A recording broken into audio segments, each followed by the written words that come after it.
Salve, salve, quadrinheiros! Sejam bem-vindos a mais um episódio deste querido programa amado por muitos, odiado por vários outros, Quadrinhos da Rede. E hoje vamos fazer algo um pouco diferente. Já falamos bastante sobre nossos queridos heróis, agora chegou a vez de falarmos do que, Deco Souza? Dos vilões que amamos odiar. É isso mesmo, amigo. Os vilões têm estado em alta. Filmes que vão estrear em outubro com Venom 3, A Última Rodada, Coringa 2 e Kraven mostram que esses personagens sombrios estão se tornando aos poucos a preferência do grande público. E eles não são apenas antagonistas dos nossos queridos super-heróis. São personagens de tramas muito mais complexas que hoje a gente vai explicar um pouquinho aqui pra vocês. Mas primeiro, solta a vinheta!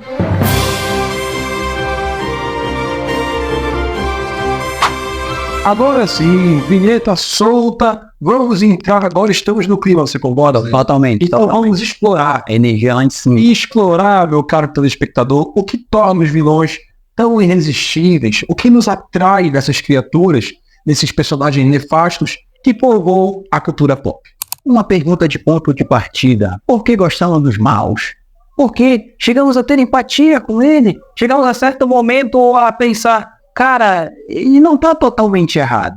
Então, para começar desse ponto de partida, pegar um exemplo fácil que com certeza muita gente vai lembrar, pegar um clássico recente, vamos falar do personagem Thanos. Excelente ideia, porque o Thanos, embora seja o vilão, foi o personagem, o protagonista de dois dos últimos melhores filmes que a Marvel lançou, Guerra Infinita e Ultimato. Cara, todo mundo aí deve ter aplaudido, tirado o chapéu com o nosso amigo Josh Brolin. Mesmo sendo CGI e tudo, fez uma atuação brilhante, né? Digna de nota aqui no programa. Mas aí fica a pergunta, por quê? Por que te gostou tanto assim do Thanos, ao ponto dele ficar eternizado como um dos maiores vilões da história dos cinemas e também dos quadrinhos? Meu querido Deco Souza, vamos puxar alguns pontos aqui. O Thanos, ele é um vilão carismático. Ele não só tem carisma, ele tem propósito. A gente sabe que o que ele está fazendo não é um mal por maldade, por malvadeza. É o mal por si só, né? Ele passou por uma situação difícil no planeta dele e ele não quer que isso aconteça e ele está levando isso para todo o universo para trazer o equilíbrio. Só que esse equilíbrio é através do genocídio. É um pequeno detalhe, né? E assim, essa complexidade que o Thanos apresenta pra gente é fundamental para o público se afeiçoar a figura do vilão. Porque olha só, vamos pegar dois paradigmas. Quando um vilão tem uma motivação que vai além de ser só mal por mal, só mal por maldade, ele ressoa, ele fala, ele conversa mais com o público. É mais fácil do público se conectar com esse personagem. Seguindo essa mesma expectativa do nosso querido vilão Thanos, você acha, Deco Souza, que o próximo filme dos Vingadores, o Guerra Secreta, vai trazer um vilão carismático? Vai manter o mesmo guia? Cara, olha só, essa é uma possibilidade interessante, né? Eu acho que se tu parar a pensar, era o plano original da Marvel. Não é à toa que eles contrataram o Jonathan Majors, né? Antes de todo esse problema, esse embróglio que ele se envolveu, antes disso tudo, ele era uma pessoa, um ator, uma figura em Hollywood extremamente carismática. E é esse carisma que o Thanos trouxe, que o Jonathan Majors tinha, que a Marvel quer imbuir nos seus próximos vilões. Olha só, tendo trazido o Robert Downey Jr. de volta, ele estando envolvido nessa produção, o que isso quer dizer? Talvez a gente possa ter uma abordagem mais centrada no antagonista. Ou seja, a exemplo dos dois últimos Vingadores, Ultimato e Guerra Infinita, talvez Guerras Secretas e Doomsday, né, não tem tradução ainda, seja também um filme protagonizado por um vilão. E o nosso querido Robert Downey Jr. não podia ser diferente. O Doutor Destino é um vilão com uma história muito bem pavimentada nos quadrinhos e tem um propósito. A gente falou aqui, né? Não basta ser mal por ser mal. Tem que ter um propósito na vilania. O que poderia ser uma boa base para os dois filmes que ele vai estrear. Deco Souza, muito interessante essa sua reflexão. Isso me traz à tona um pensamento seguinte. Você viu que a DC colocou o filme do Coringa, mas colocou só o Coringa, não colocou tantos elementos, você não tem o Batman, você não tem outros personagens associados ao universo DC. Será que a Marvel estaria agora, Deco Souza, querendo ousar fazer o seu filme de vilão e colocar como coadjuvante 2? Olha só, tô aqui que eu sou Marvete, tô defendendo uma casa ou outra, mas isso aí só mostra a superioridade do planejamento da Marvel Studios. Por que eu digo isso? O filme do Coringa não teve o Batman, porque o estúdio não queria misturar as coisas. Na época que o Coringa foi lançado, já tinha um Batman no estúdio que era da Liga da Justiça, né? Então trazer outro personagem para outro filme, isso ia bagunçar um pouco a mente das pessoas.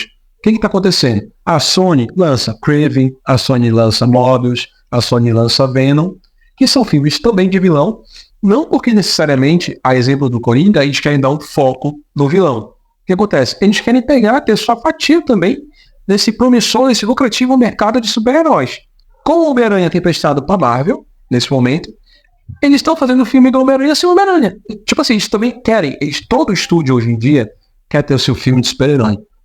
Mas qual a diferença? Nem todos têm o catálogo e nem todos têm o planejamento que a Marvel Studios tem. Então, meio que por isso que a DC lança os seus Coringas, que é um filme muito bom, de passagem. E também a Sony lança, né, Madame T, Kraven, essas coisas que a Sony queria fazer o filme do El Muerto. Um vilão de quinta categoria da heroína. Pra que isso? Pra pegar a carona aí nesse vilão, né? Pode ver que nos trailers desses filmes, ao contrário do que tem no filme de verdade, por exemplo, lembra do trailer de Tempo de Carnificina? Tinha uma passarinho do Carnificina esmagando uma aranha. Ou seja, uma menção, né? Pra provocar, será que vai ter uma aranha nesse filme? Criar expectativa. É puro clickbait.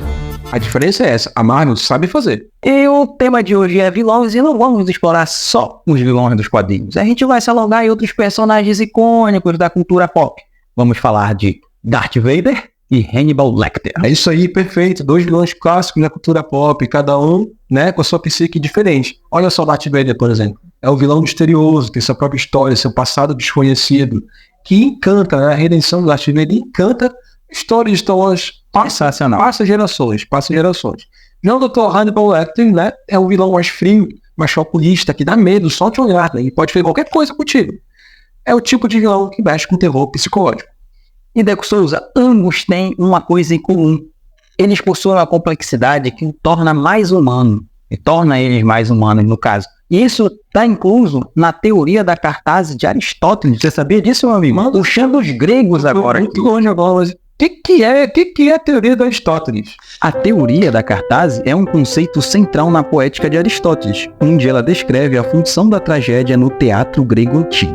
Para Aristóteles, a cartaz é o processo de purificação e liberação emocional que o público experimenta ao assistir uma peça trágica. Ele acredita que ao vivenciar emoções intensas como medo e piedade através da ação dos personagens, os espectadores alcançam uma forma de purificação emocional, permitindo-lhes entender, processar essas emoções de maneira segura e controlada.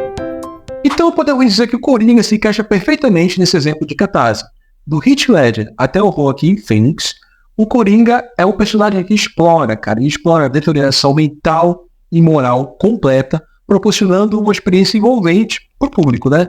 Como ele fala no filme, do Cavaleiro das Trevas, a loucura é igual a gravidade, basta ir com o rosinho. Ou seja, todos nós temos o potencial para ser vilão. Basta ter um dia ruim. E é isso que torna esses vilões tão memoráveis, né, tão incríveis pra gente. Eles nos fazem sentir, refletir e até mesmo questionar nossas próprias ações e atitudes. O Coringa nos confronta com o caos da fragilidade humana. Ele mostra pra gente todas as nossas fraquezas, ele mostra pra gente todas as nossas falhas. Falando do Thanos, né, que eu lembrei aqui do Darth Vader que a gente citou, quando você vai ver a origem dele nas prequels, qual é a problema lá, a situação? É por causa ele tinha problemas com a Ordem Jedi, né? Ele era totalmente reprimido. O Anakin é o personagem que ele se tornou, digamos assim, mal por ele amar demais. Ele amava a Padmé, amava a mãe, mas ele não podia ver a mãe dele porque ele estava devotado àquilo e não tinha tempo para ver ela. Quando ele resolve ter tempo, ele vai lá, a mãe dele já é escrava, já tá numa situação... Morreu, né? Tive mal, ele teve tempo de salvá-la. Já aquilo já cria toda uma tristeza, tragédia, todo o peso, e como a próxima pessoa que ele mais ama vai ser a Padmé, né, o interesse romântico dele, e ele acaba tendo a profecia lá que ela vai morrer. E o que é a grande reviravolta dele? Por que ele vai pro lado sombrio? Porque ele tem medo da morte, tentando salvar, ele quer impedir a morte dela. O cara, pode-se dizer que o Darth Vader é o cara que amou demais. Amou demais, o Darth Vader amou demais. E assim, né, assim como tem a jornada do herói, né, é do Scott Campbell, eu acho. Assim como tem a jornada do herói, tem também a derrocada do vilão, que é isso que a gente está falando. Ainda sobre os vilões dos quadrinhos, voltando um pouquinho o tema, nos anos 90 ali era comum a gente ter os anti-heróis. Eu acho que os filmes como, por exemplo, Venom, bebem diretamente dessa fonte. Porque nos anos 90, teve um arco muito famoso, que acho que era Venom, o Protetor Letal, nos anos 90, e o Venom meio que cansava de ser vilão, não virava um herói, assim, não cumpria os requisitos para ser um herói, tal qual o Homem-Aranha, né? Porque tem uma moral com poder pago. Mas ele começou a proteger inocentes, né? Ele se limitava a devorar só bandidos, tal qual no filme estrelado pelo nosso querido Tom Hardy. Isso me lembra, Dark Souls, que tem uma galera de personagens que eles ficam nesse limiar do anti-herói. O que é o anti-herói? Não é o herói e não é o vilão. A gente vai ter o Justiceiro, a gente vai ter o Motoqueiro Fantasma, a gente vai ter o Venom nessa fase de Protetor Letal. Algumas histórias do Wolverine, algumas histórias do Wolverine são perspectivas que os autores escolhem que são muito interessantes. São muito interessantes também verificar. Aí o sucesso, né, as duas empreitadas do Esquadrão Suicida, a primeira nem tanto, mas a segunda, com o James Gunn já, né, são vilões, são pessoas com morais deturpadas, e a gente amou acompanhar, fazendo história naquele ponto de interseção ali, entre a vilania e entre o heroísmo. Moral dúbia, né, sendo pacificador. Não sendo...